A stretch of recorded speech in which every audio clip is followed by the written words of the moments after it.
श्री चैन राम बाबा online classes में आपका स्वागत है। हम लोग गॉस थ्योरम पढ़ चुके हैं। गॉस थ्योरम तो इम्पोर्टेंट है ही, उसके साथ उसके यूजेज, उसके 3-4 यूजेज हैं। उसमें इससे एक यूज हर साल पूछा जाना है, हर साल पूछा जाना है आपसे, और लॉन्ग टाइप के क्वेश्चन पूछता है। तो इसको सीरियसली देखेंगे, केयरफुली देखेंगे। हमारा पहला यूज है अनंत लंबाई के एक समान आवेशित तार के कारण वैद्युत क्षेत्र की तीव्रता। एक समान लंबाई, अनंत लंबाई के एक समान आवेशित तार के निकट वैद्युत क्षेत्र की तीव्रता। हमारा एक तार यह है, देख रहे हैं, ये लंबा तार है। हमने इसको तोड़ दिया है कहीं से, क्योंकि ये अनंत लंबाई का तार है और इसको हमने क्या किया है, तोड़ दिया है। इससे स्मॉल आर दूरी पर कोई पॉइंट पी है, कोई पॉइंट क्या है, पी है, जिस पर हमें इंटेंसिटी फाइंड करनी है, यानी वैद्युत क्षेत्र की तीव्रता ज्ञात करनी है। तो हम क्या करेंगे कि इस बिंदु, इस तार से स्मॉल आर दूरी की त्रिज्या लेकर और एल लंबाई का एक काल्पनिक बेलनाकार पृष्ठ खींचते हैं, जिसे गॉसियन पृष्ठ कहते हैं। इस पृष्ठ का नाम क्या है, गॉसियन पृष्ठ। इस सरफेस का नाम है गॉसियन पृष्ठ। अब पूछ सकते हैं कि गॉसियन पृष्ठ किसे कहते हैं। तो आप सोचिए कि ऐसा एक बंद पृष्ठ, ऐसा एक काल्पनिक बंद पृष्ठ जो उस बिंदु से होकर गुजरता है जिस बिंदु पर हमें वैद्युत क्षेत्र की तीव्रता ज्ञात करनी है। इस पृष्ठ का प्रयोग गॉस के यूज में किया जाता है, गॉस लॉ के यूज में किया जाता है। तो हम मान रहे हैं कि माना कि एक समान रूप से आवेशित कोई तार है, माना कि एक समान रूप से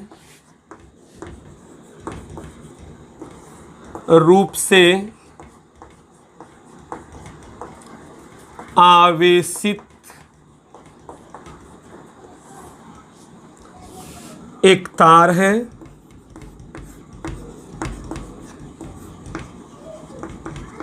माना कि एक समान रूप से आवेशित एक तार है, इससे स्मॉल आर दूरी पर कोई बिंदु P है, कोई बिंदु P है, जिस पर वैद्युत क्षेत्र की तीव्रता ज्ञात करनी है।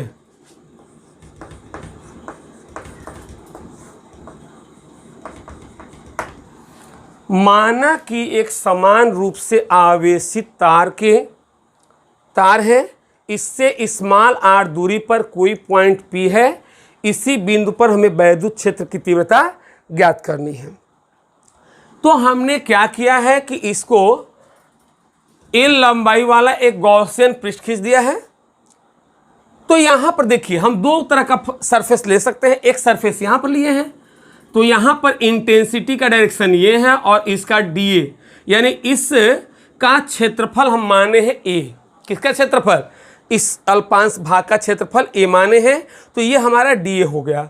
अब यहाँ पर जब हम कोई पॉइंट ले रहे हैं उसके मुंह पर, किसके, सिलेंडर के ऊपरी सरफेस पर जब कोई पॉइंट ले रहे हैं, तो वहाँ पर देख रहे हैं ना कि आपको मालूम है कि जो एरिया वेक्टर होता है उसका डायरेक्शन ठीक सरफेस के परपेंडिकुलर होता है। यहाँ भी सरफेस के परपेंडिकुलर DA था, यहाँ भी सरफेस के परपेंडिकुलर DA था है। तो अब यहाँ पर इसके बीच का जो एंगल बनेगा वह 90 डिग्री बन जाएगा। क्या बनेगा? 90 डिग्री बनेगा। अब देखिए हम दिखा रहे हैं आपको यहाँ पर एक चीज़, रेखीय आवेश घनत्व मैं पीछे लिखवा चुका हूँ आप लोगों को। रेखीय आवेश घनत्व लेमडा इज इक्वल टू क्या होता है? Lambda is equal to Q by L. तो क्यू इज इक्वल टू हो जाएगा एल लेमडा। क्लियर? अब देखिए हम लोग जानते हैं D phi is equal to, we know that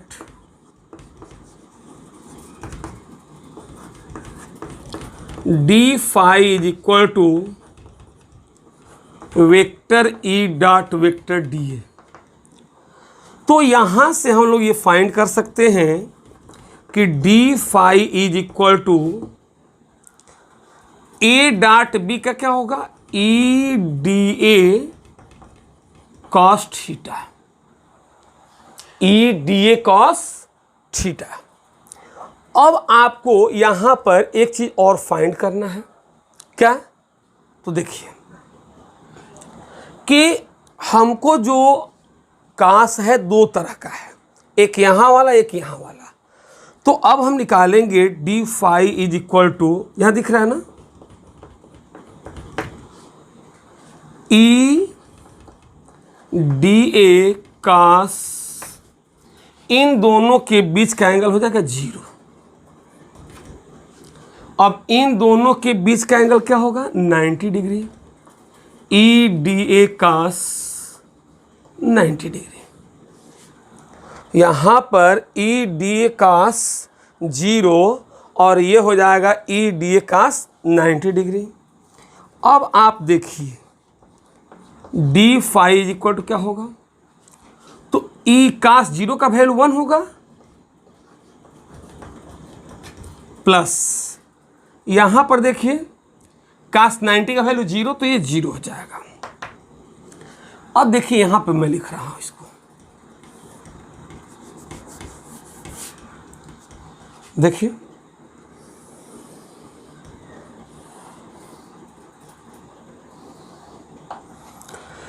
अब थोड़ा समझिए यहां पर।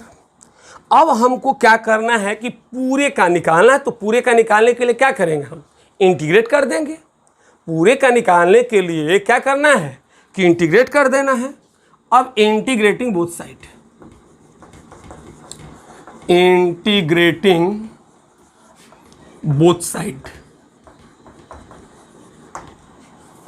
Integrating both side. अब देखिए integral D phi is equal to integral E D A, integral D phi equal to integral E D A. Clear? अब आप देखिएगा इसका फाई ई हो जाएगा, इसको हम लिख सकते हैं E into integral D A. अब आप सोचिए, यहां पर साइड वर्क मैं लिख दे रहा हूं, जगह नहीं मेरे पास, आप लिख लीजिएगा थोड़ा सा side work. Integral D A मतलब हो गया कि पूरे सिलेंडर का सरफेस एरिया। आप बताइए पूरे सिलेंडर का सरफेस एरिया क्या होता है? भूल गए हैं? अरे भाई, पूरे सिलेंडर का जो सरफेस एरिया होता है 2 पाई आर एच होता है। क्या होता है? 2 pi R H. 2 pi R H के जगह पर यहां पर एल है। तो अब हम लिख सकते हैं phi is equal to E into 2 pi R into L. Equation number first. Clear इतना? अब देखिएगा, अब गॉस का प्रमेय क्या है? गॉस के प्रमेय से फाई इज इक्वल टू क्या होगा? Q upon epsilon 0। Clear? Phi is equal to Q upon epsilon zero. अब क्यू का वैल्यू यहां से रखिए, लेमडा एल अपान में एप्सिलॉन जीरो। इक्वेशन नंबर 2, ध्यान दीजिएगा, गॉस का थ्योरम क्या है हमारा, phi is equal to Q upon epsilon zero, और क्यू का वैल्यू है लेमडा एल अपान में एप्सिलॉन जीरो। तो अब हम क्या करेंगे इसमें, यहाँ पर कि फाई इज इक्वल टू हो गया लेमडा एल अपान epsilon zero, lambda L upon में एप्सिलॉन जीरो, इक्वेशन नंबर 2 हो गया। अब इक्वेशन फर्स्ट और सेकंड से देखिएगा कि फर्स्ट और सेकंड से हम देख रहे हैं कि दोनों का LHS इक्वल है, इसलिए RHS भी इक्वल होगा। LHS इक्वल है इसलिए क्या होगा, RHS भी इक्वल होगा। अब फिर मुझे मिटाना पड़ेगा, आप लोग नोट कर लीजिएगा रुक करके इसमें, ठीक है, जगह नहीं है, थोड़ा सा डेरिवेशन लंबा है, ये बहुत बार पूछा गया है, समझ लीजिए क्वेश्चन बहुत बार पूछा गया है क्वेश्चन। इसके आगे वाला तो और इम्पोर्टेंट है, यही पूछा गया है, वो भी अनंत लंबाई, वो है अनंत विस्तार वाला ही पूछा गया है और अनंत लंबाई वाला भी, दोनों क्वेश्चन पूछे गए हैं। तो इसीलिए मैं जो है इसको सीरियसली बता रहा हूँ, आप लोगों को एक एक चीज़ पर ध्यान देना है। अब देखिए, from equation first and second. अच्छा आप बताइए इसमें कि दोनों का LHS बराबर है तो क्या RHS बराबर नहीं कर सकते हैं हम? जब LHS आपका बराबर है तो क्या RHS बराबर नहीं होगा? होगा निश्चित रूप से। तो इक्वेशन फर्स्ट और सेकंड से देखिए, E into 2 pi RL is equal to lambda L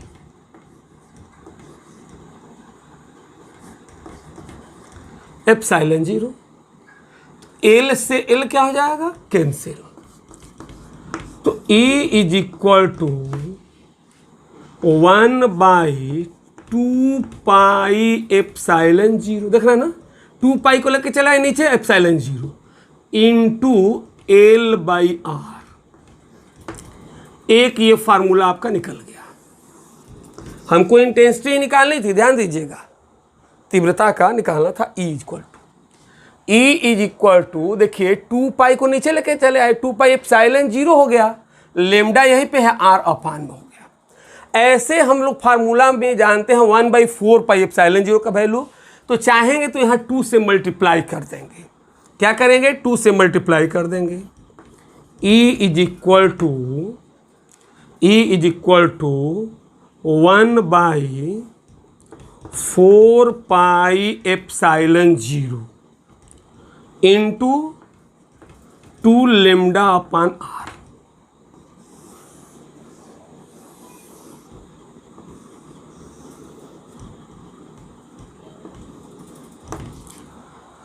E is equal to 4 pi epsilon zero into 2 lambda upon R। 2 lambda upon में क्या हो जाएगा, R हो जाएगा। देखिए अब एक बात और देखना है इसमें, फिगर मिटा दूँ ना? अरे भाई कहिए तो मैं मिटा दूँ, क्योंकि आप वही लोग ना हमारे जो है सबसे प्रिय स्टूडेंट हैं। ये भाई बता देंगे तभी ना मिटाया जाएगा, हैं? सही। अब सुनिएगा, इसमें हम क्या कर रहे हैं कि इसको वेक्टर रूप में भी लिख सकते हैं। वेक्टर रूप कैसे, तो वेक्टर E बराबर, आपको वेक्टर रूप में लिखने में कोई भी परेशानी नहीं है। क्या है, तो केवल आपको उसमें मैग्नीट्यूड में यूनिट वेक्टर से मल्टीप्लाई कर देना है, यानी 1/4 pi epsilon zero into 2 lambda upon R into हो जाएगा R कैप।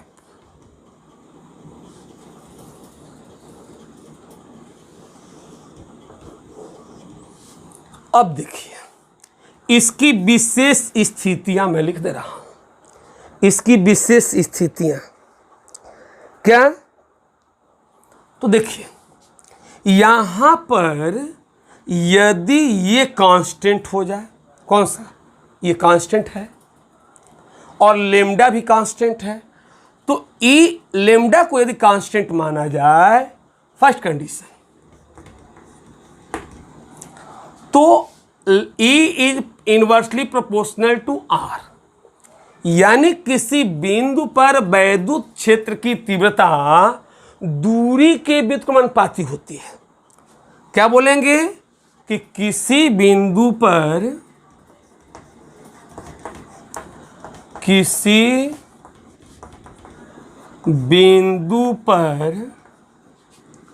दिख रहा है ना साफ से, वैद्युत क्षेत्र की तीव्रता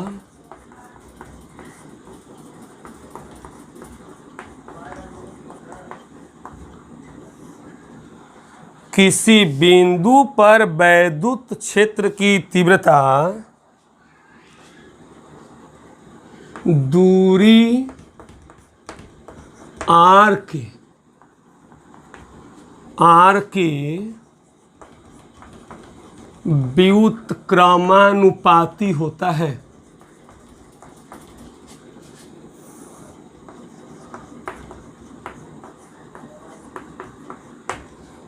ठीक, अर्थात E is proportional to 1/r। आप फिगर देख लीजिए, इसमें देखिए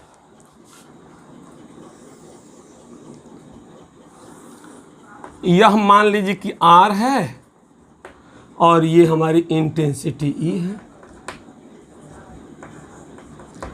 तो इसका ग्राफ ऐसे बनेगा, डाउन होगा, यानी डिस्टेंस बढ़ेंगे तो इंटेंसिटी घटेगी, डाउन जाएगी।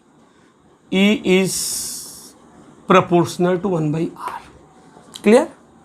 देख लीजिए, विशेष कंडीशन में लिखवा रहा हूं कि किसी बिंदु पर वैद्युत क्षेत्र की तीव्रता जो होगी वह क्या होगी, दूरी r के व्युत्क्रमानुपाती हो जाएगी। सेकेंड कंडीशन देखिए, कह रहा है कि तीव्रता जो होगी, देखिए ये कांस्टेंट ले लीजिए, तो E is proportional to lambda, E is proportional to lambda. इसका मतलब यह हुआ कि रेखीय आवेश जो घनत्व वैद्युत क्षेत्र की तीव्रता जो होगी वह रेखीय आवेश घनत्व के अनुक्रमानुपाती होती है। किसी बिंदु पर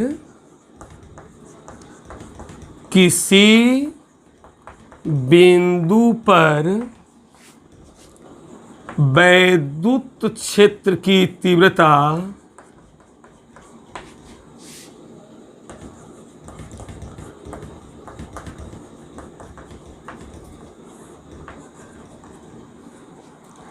किसी बिंदु पर वैद्युत क्षेत्र की तीव्रता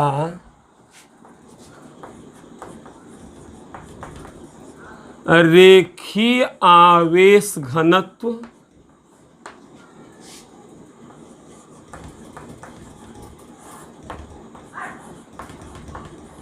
के अनुक्रमानुपाती होता है।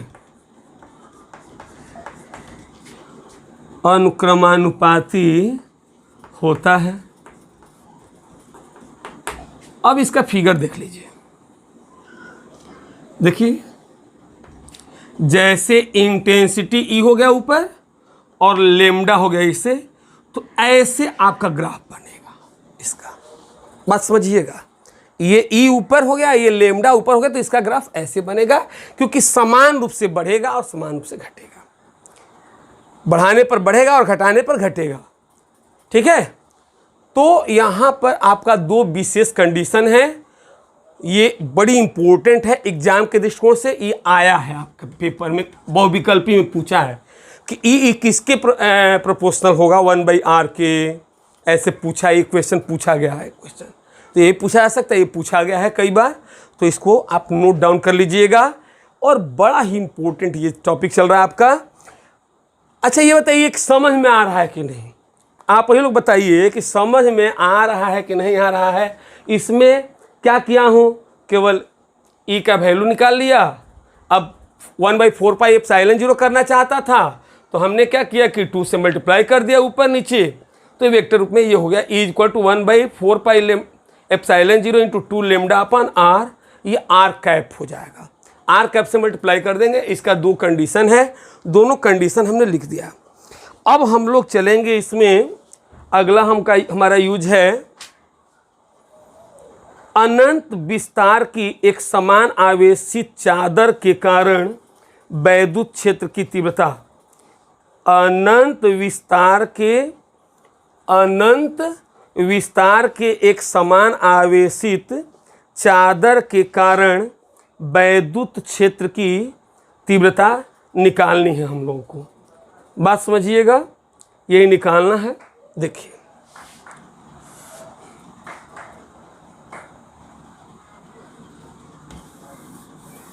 दूसरा यूज है इसका, बता ही दिए कि 4 यूज है, चारों में से एक आना है पेपर में, निश्चित है, बता रहा हूँ।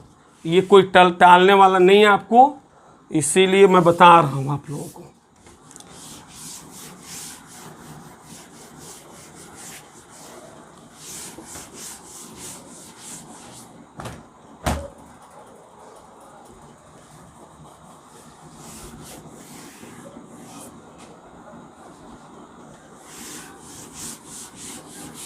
देखिए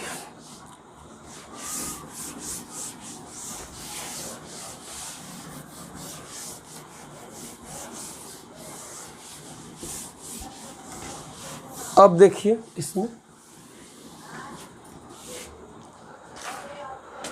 अनंत विस्तार की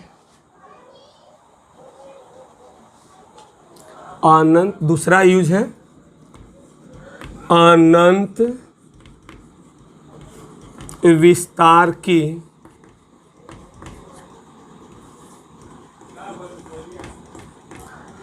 एक समान आवेशित अनंत विस्तार की एक समान आवेशित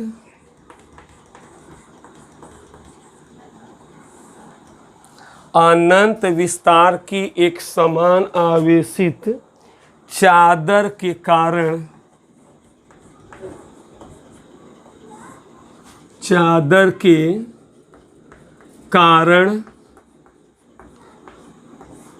वैद्युत क्षेत्र की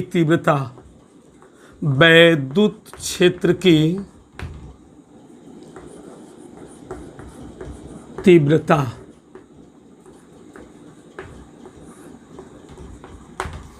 अब देखिए इसमें क्या होगा कि एक समान आवेशित तार है, चादर है, प्लेट है।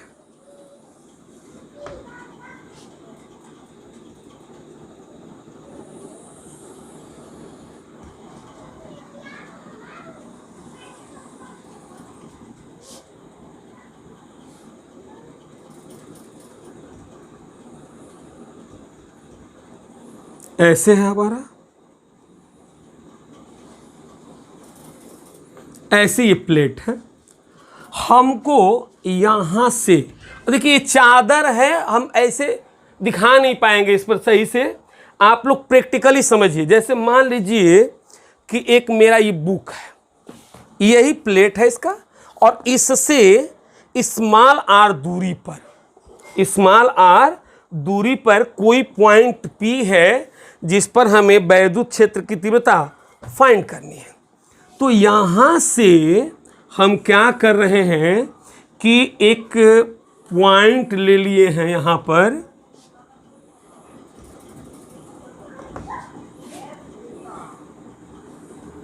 P,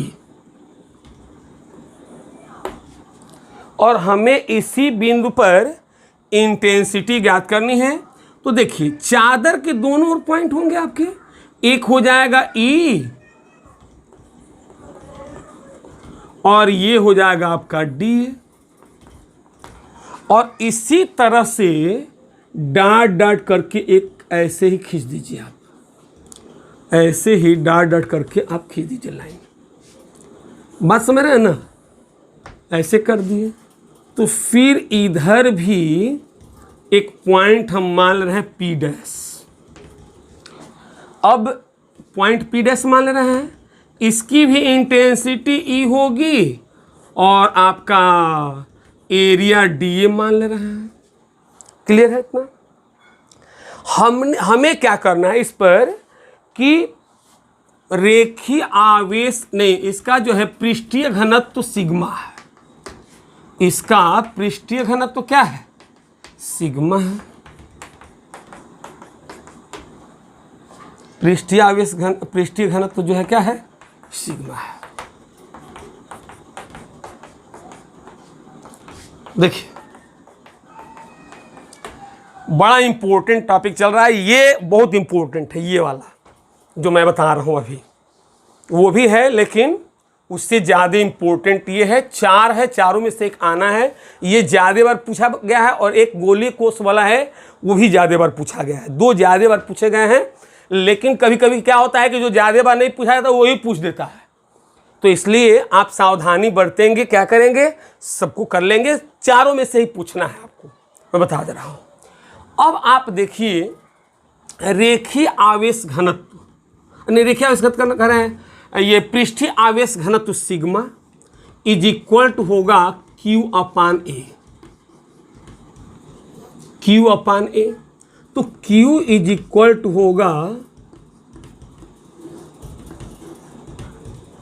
sigma into A. Sigma is equal to Q by A. अब Q is equal to sigma into A. अब आप देखिए D phi is equal to हो जाएगा, एक इसके लिए ई डॉट डी है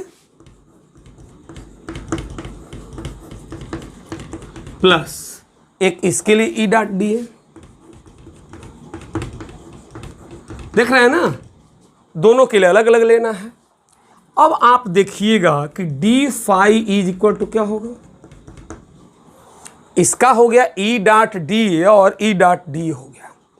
अब A dot B equal to क्या होगा,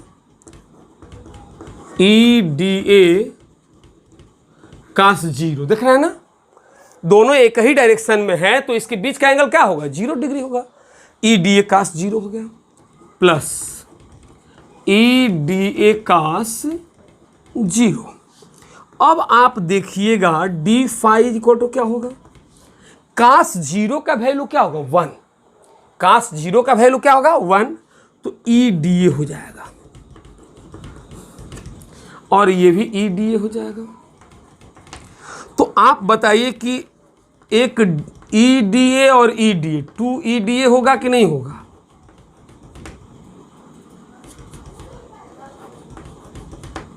ठीक है। अब हम क्या करेंगे कि इंटीग्रेट कर देंगे दोनों पक्षों का, इंटीग्रेटिंग बोथ साइड। इंटीग्रेटिंग का मतलब हो गया कि बड़ा, अभी तक हम स्मॉल के लिए निकाले थे, मतलब इसकी स्टिप के लिए। अब पूरे चादर के लिए निकालेंगे, तो पूरे चादर के लिए जब लेंगे तो इंटीग्रेट कर देंगे। इंटीग्रल का चिन्ह बनाइए, डी फाई इक्वल टू, ये दिख रहा है ना, इंटीग्रल टू बाहर कर दे रहा हूं, ई डी ए। क्लियर? अब देखिए जगह नहीं मेरे पास, मैं यहां कर दे रहा हूं इसको, आप समझ लीजिएगा थोड़ा सा। इसका फाई ई होगा, बताए हैं ना कि डी फाई का मतलब क्या हो गया कि फाई के रिस्पेक्ट में हो रहा है, 2 ई, और इंटीग्रल डी ए का मतलब मान लिए कि पूरे सरफेस का क्या है, एरिया कैपिटल ए है। इक्वेशन फर्स्ट, इसका रेखीय आवेश घनत्व सिग्मा है, रेखीय कर रहे हैं, पृष्ठीय आवेश घनत्व सिग्मा है, 2 ई हो गया, ये फाई इज इक्वल टू हो जाएगा 2 ई ए। क्यों? इंटीग्रल डी ए का मतलब ए हो गया, इंटीग्रल डी ए का मतलब क्या हो जाएगा ए, मतलब कि पूरे सरफेस एरिया का हो गया। क्लियर? अब आप देखिए कि गॉस थ्योरम क्या है।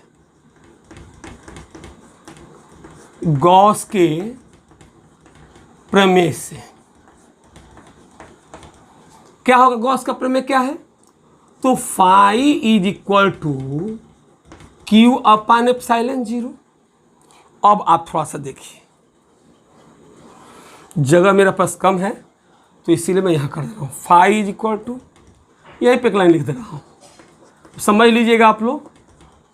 क्यू के जगह पर देखिए सिग्मा ए होगा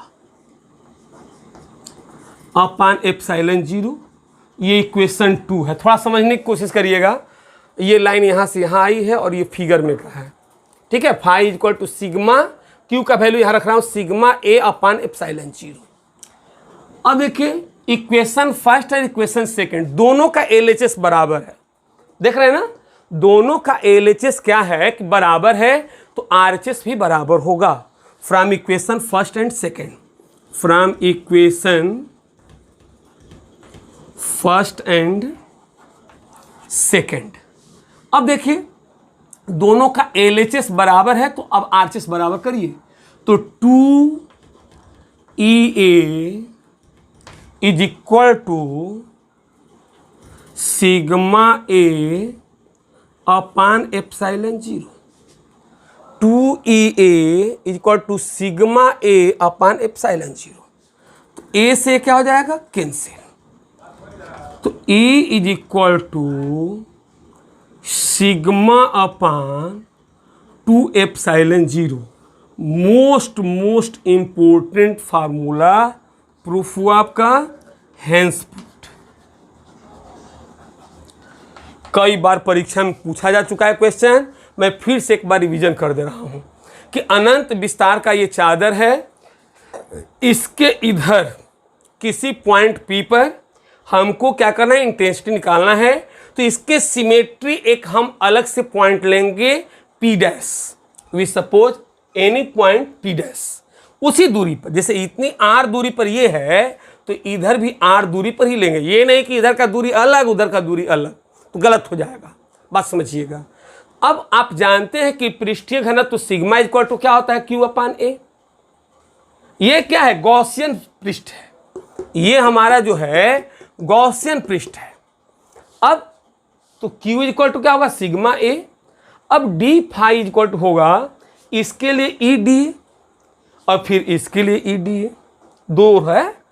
अब A dot B equal to A B cos theta, तो ई डी ए कास्ट 0 होगा। क्यों, A dot B equal to क्या होता है, ए बी कास्ट थीटा, तो ई डी ए कास्ट 0 हो गया, ई डी ए कास्ट 0 हो गया।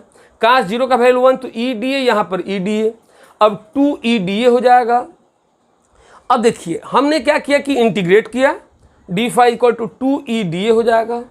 अब देखिए फाई इक्वल टू 2 ई और इंटीग्रल डी ए मतलब कि पूरे सरफेस का एरिया ए, इक्वेशन फर्स्ट।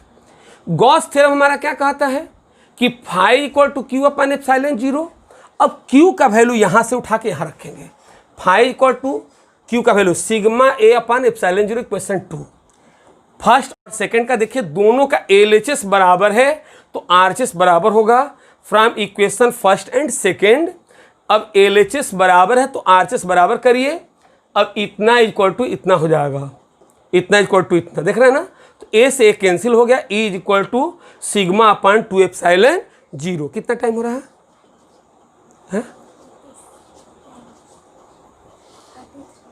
हाँ, तो अब जो है अब नेक्स्ट क्लास में हम अगला वीडियो देंगे, वो अगला जो है टॉपिक बताएंगे, क्योंकि वीडियो ज़्यादा लंबा हो जाने से आप लोग परेशान होते होंगे या बोर भी हो जाएंगे ज़्यादा। तो मैं दो इसमें बना दिया और 2 अगले में बनाऊंगा, और इन दोनों में से निश्चित है कि आपका 5 नंबर फिक्स हो जाएगा। 5 नंबर आपका कहीं नहीं जाने वाला है। ये क्वेश्चन तैयार कर लेंगे तो आपका 5 नंबर ये और 2 नंबर वो, 7 नंबर का क्वेश्चन तैयार, 2 नंबर का रहे। हम मान लीजिए कि आपका यदि केवल गॉस थ्योरम पूछेगा तो 2 नंबर का पूछेगा, या थ्योरम प्रयोग करने के लिए पूछेगा तो 3 नंबर का पूछेगा, या 5 नंबर का पूछ सकता है कभी कभी। तो आप ध्यान देंगे, और ये तो फिक्स है कि यूज में से एक क्वेश्चन तो आना ही आना है, इसलिए इसको ध्यान देंगे। और भाई देखिए बहुत कम लोग सब्सक्राइब कर रहे हैं, 12 वाले लोग ध्यान दें। आग्रह है, निवेदन है कि आप लोग जो है सभी लोग सब्सक्राइब करें, क्योंकि देख रहे हैं मैं एक एक टॉपिक लेके चल रहा हूँ आप लोगों के लिए, इतना मेहनत कर रहा हूँ। तो आप लोग थोड़ा सा मेहनत करिए और एक एक आदमी को बताए हैं। ज़्यादा का मैं वर्क नहीं दे रहा हूँ, आप 5 आदमी को मोटिवेट करिए और दिखाइए कि पसंद आ रहा है, तो आप भी सब्सक्राइब कीजिए और लाभ उठाइए। ठीक है।